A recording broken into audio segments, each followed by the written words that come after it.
In a secured pool, a South American drug lord almost faced an accidental death. However, a mechanic appeared and eliminated him, revealing himself as an international organization's assassin. A guard on the second floor noticed but saw the drug lord continue swimming, not realizing it was Arthur manipulating the body. When the body was found later, chaos ensued, allowing Arthur to escape disguised.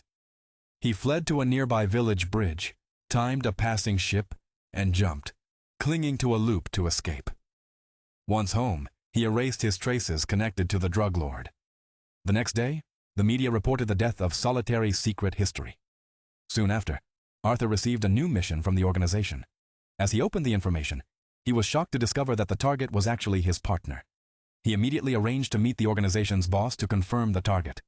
The boss told him that half a year ago, during an operation, the organization made a judgment that the entire team of 5 that had just arrived in South Africa was eliminated.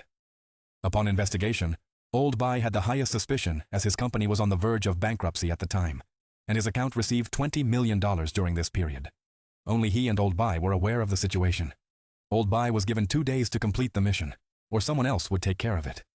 Arthur decided to personally handle it himself to preserve Old Bai's dignity. Old Bai received a call from Arthur, who said someone wanted to kill him and instructed Old Bai to escape along a specific route so he could meet him. When Old Bai reached the place, he realized something was wrong and figured out that Arthur intended to kill him. Old Bai finally realized that this was Z2's case. He knew well that even if Arthur didn't kill him, someone else would come, so he might as well fulfill Arthur's wish. He took out the gun he had carried for years and fired at the car, creating the scene of a robbery and shooting. He then gifted his beloved gun to Arthur. Sadly, Arthur eventually shot his old friend. At the farewell funeral of his old friend, he met Old Bai's son, Xiao Bai. Xiao Bai requested Arthur to teach him how to become an assassin.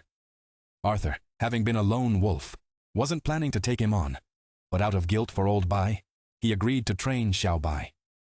The training was completed quickly, and Arthur immediately arranged the first practical task. The target for this assassination was a man Xiao Bai often met at the cafe. He was an assassin from another organization, hard to deal with, but had 2 fatal weaknesses. He liked puppies and young men. Luckily, Xiao Bai perfectly didn't fit his taste, so the assassin quickly approached Xiao Bai. Later, Xiao Bai was invited to join a plan to outsmart a formidable opponent.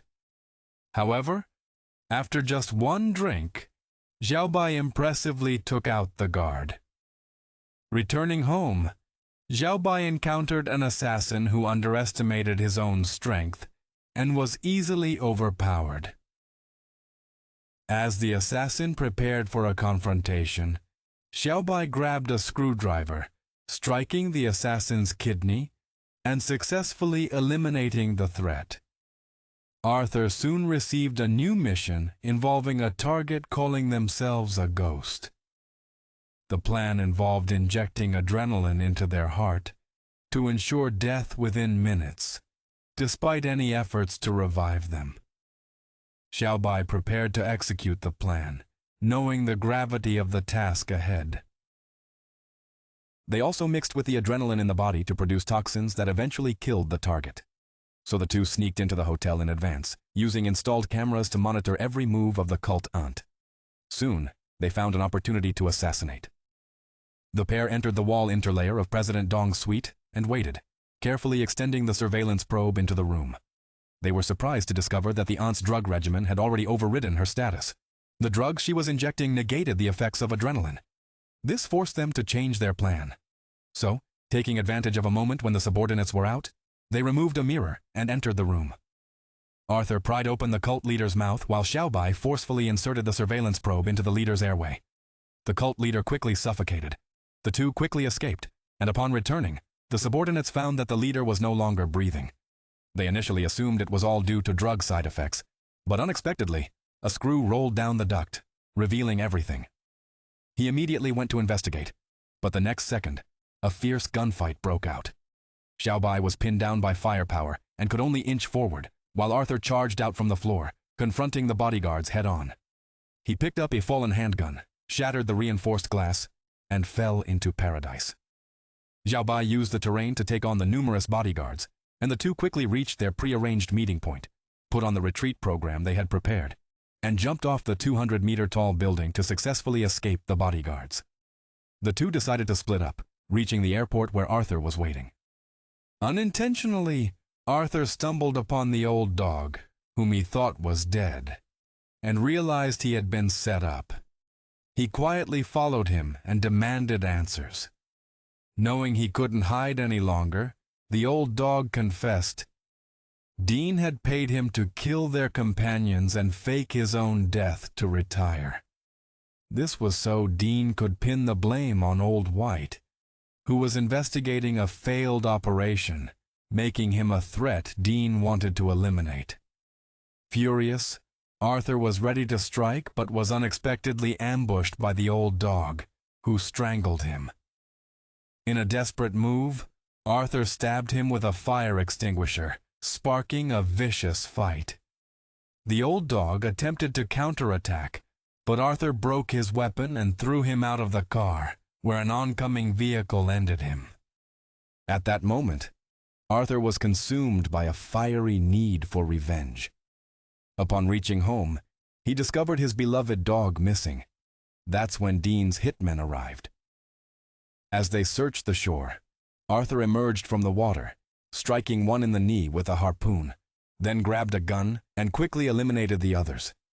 He used their phone to call Dean, learning of more hitmen targeting a boy. Arthur rushed to contact Xiaobai, who was already captured by the second group of hitmen. After confirming Xiaobai's location, Arthur told him about a handgun hidden under the sofa. Xiaobai swiftly neutralized the threat, and they reunited. Arthur explained Dean's treachery, framing Old Bai, and instructed Xiaobai to prepare for revenge using weapons from the warehouse. Unexpectedly, Xiaobai found a handgun, which had belonged to his father, among fallen tools. On the way to finding Dean, Xiaobai subtly asked Arthur some strange questions. Arthur's hesitant answers confirmed Xiaobai's suspicions, yet he did not erupt on the spot. Finding Dean for revenge was the top priority. They first infiltrated the house of Dean's bodyguard. Faced with a resilient bodyguard, Arthur used the bodyguard's daughter to force the bodyguard to reveal Dean's whereabouts. Unable to withstand the pressure, fearing his daughter's harm, the bodyguard finally disclosed Dean's location, and the daughter's arm was protected. Shortly after, Arthur infiltrated Dean's secret residence's computer. As Dean threatened to pay heavily to eliminate Arthur, he revealed Dean's location was exposed. A horrified Dean realized Arthur was calling from inside the building. He quickly ordered bodyguards for an emergency evacuation. However, this played into Arthur's trap. He'd only hacked the telegraph room. Waiting downstairs, he aimed to ambush Dean's motorcade. As the convoy emerged, Arthur used a stolen BMW to cut off the tail. He drove a prepared trailer, chasing Dean's car. Meanwhile, Xiaobai, driving a bus, forced away the convoy. As Dean's bulletproof car tried to flee, Arthur arrived in a forklift, piercing and overturning it. The pair then approached Dean and emptied their magazines without a word. On the way back, Arthur inadvertently found Old Bai's pistol on Little Bai and realized that Little Bai already knew the truth of the matter. Arthur then subtly expressed his apologies to Little Bai, who graciously said he didn't take it to heart. But the next moment, Little Bai pulled out an oil gun and let gasoline spill on the car. Seizing the opportunity of pretending to go to the restroom, he unhesitatingly took out his father's pistol and shot Arthur's gasoline-laden sports car. Then, Little Bai returned to Arthur's place and drove away Arthur's favorite sports car. After leaving the garage, Xiaobai found a dictionary on the passenger seat with a note saying, "If you're reading this letter, you're doomed." Xiaobai laughed with disdain. But the next second, Arthur's sports car exploded into a puff of wind, and the entire house burst into flames. On the other side, the police reviewed the surveillance footage from the gas station and discovered that just before the car exploded, a silhouette jumped from the fuel needle. Arthur had anticipated that Xiaobai would track his movements. Afterwards, Arthur was seen leaving in his truck from this place that had saddened him.